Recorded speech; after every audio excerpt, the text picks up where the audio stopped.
Imagine you fall from a great height. Your head hits the ground. Your skull cracks, blood flows, and for a few seconds, you don't even know if you're alive. But instead of stopping, you return to the set. Because the film isn't finished yet, his body has repeatedly begged him to stop. Broken bones, burns, spinal injuries. He even nearly lost his life. But strangely, every time he falls, the world recognizes him even more. How can someone turn pain into entertainment? How can a child who lived under harsh discipline grow up to become one of the world's most famous movie stars? This isn't just an actor's story. This is the story of a man who fell many times and chose to stand up again. His name is Jackie Chan, born Chan Kongsang in Hong Kong on April 7, 1954. Today, his name is synonymous with Kung Fu, comedy, action, and breathless stunts. But before he became a world star, Jackie was just a kid. A kid who had to learn to survive. From the age of 7, he entered the China Drama Academy. There, his life was far from easy. For about 10 years, he was trained in the art of peking opera, acrobatics, martial arts, acting, singing, tough discipline. All became part of his daily life. And without him realizing it, the place that felt like a prison for a child was actually shaping the man who would one day change the history of action cinema. But the journey, it hardly ever looked like a success.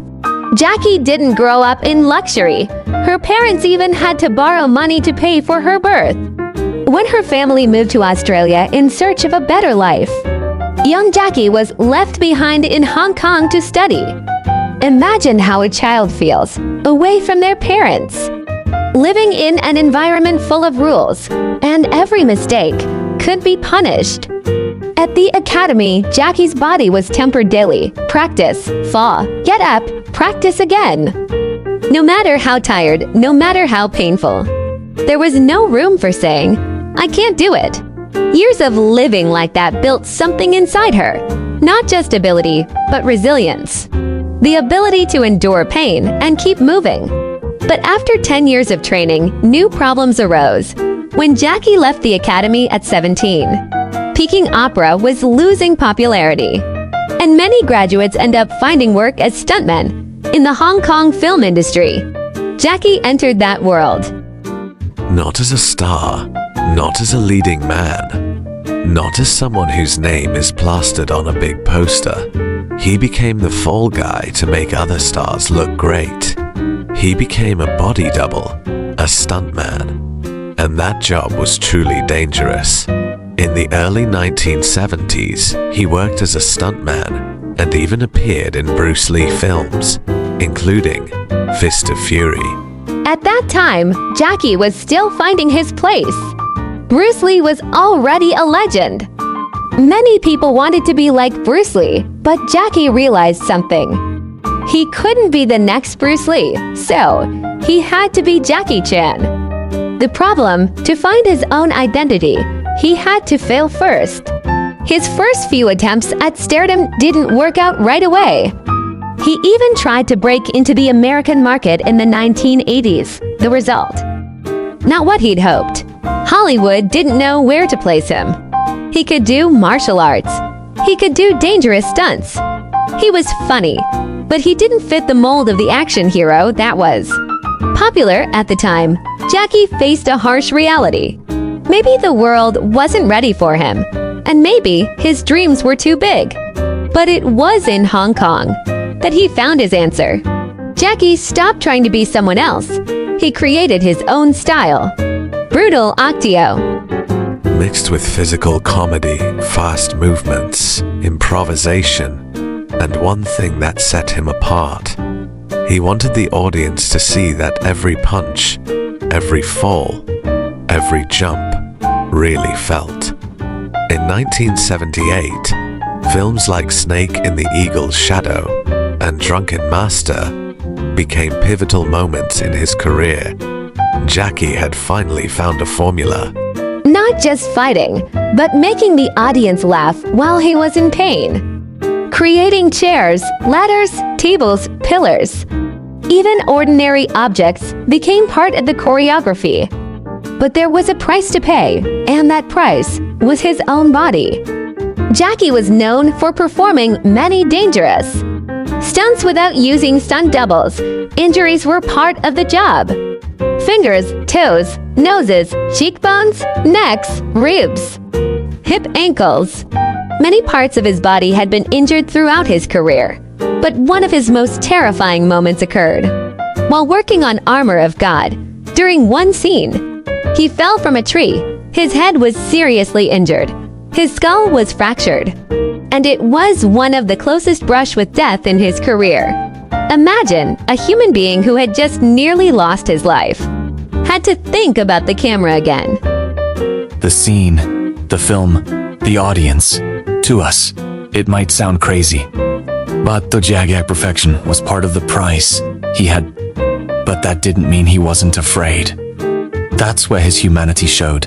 Behind the always smiling character was someone who knew exactly what it was like to suffer. And maybe that's why Jackie Chan's characters feel different. He's not a hero who never falls. He's a hero who always falls. The turning point wasn't when Jackie stopped falling. The turning point came when he realized that falling was part of his style. Jackie didn't try to eliminate his weaknesses. He turned them into strengths. This is where the Jackie Chan we know was born. A hero who didn't always look dashing, sometimes reckless, sometimes scared, sometimes battered, but always trying to get back up. In the 1980s, films like Project A and Police Story solidified his identity. He wasn't just an actor. He choreographed the action. He built a stunt team and developed scenes that felt like live performances. In Police Story, there's a scene where Jackie slides off a tall pole. The lights wrapped around the pole made the surface incredibly hot. Jackie suffered second-degree burns. He also suffered a back injury and a dislocated hip upon landing. And what makes it all the more extraordinary, the scene didn't just look dangerous. Jackie was literally putting his body on the line. His films finally had something that was hard to replicate: physical honesty. The audience could feel the weight of the punch. They could feel the fear when he jumped. And they could laugh. Because seconds later, Jackie got back up. Hollywood was finally starting to notice him, but the road to America wasn't easy.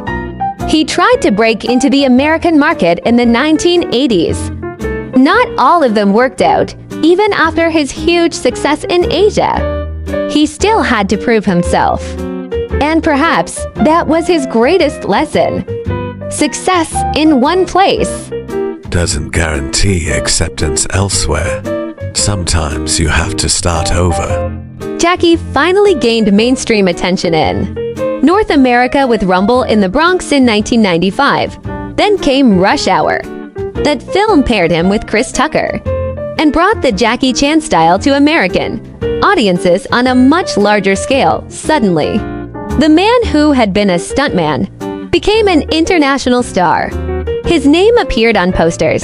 His films were seen by millions.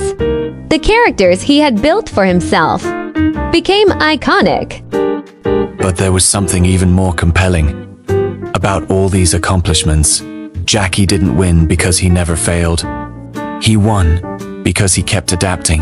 When the old style didn't work, it changed in Italiano and Holim. He returned to Hong Kong when the world didn't understand him.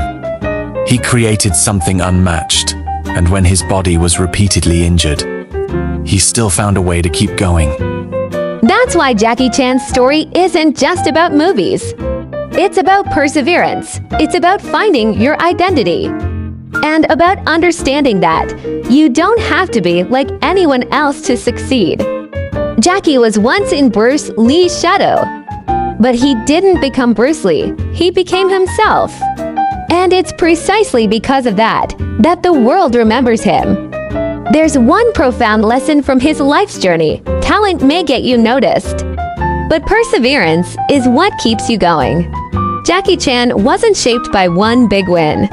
He was shaped by thousands of small failures, by grueling training, by rejection, by pain, by fear, and by the simple decision to try one more time. Now think about your own life. How many times have you failed and thought it was all over? How many times have you been rejected and thought you weren't good enough? How many times have you fallen and chosen to stay down? Because maybe the biggest problem in life isn't how hard we fall, but how quickly we decide we won't get back up.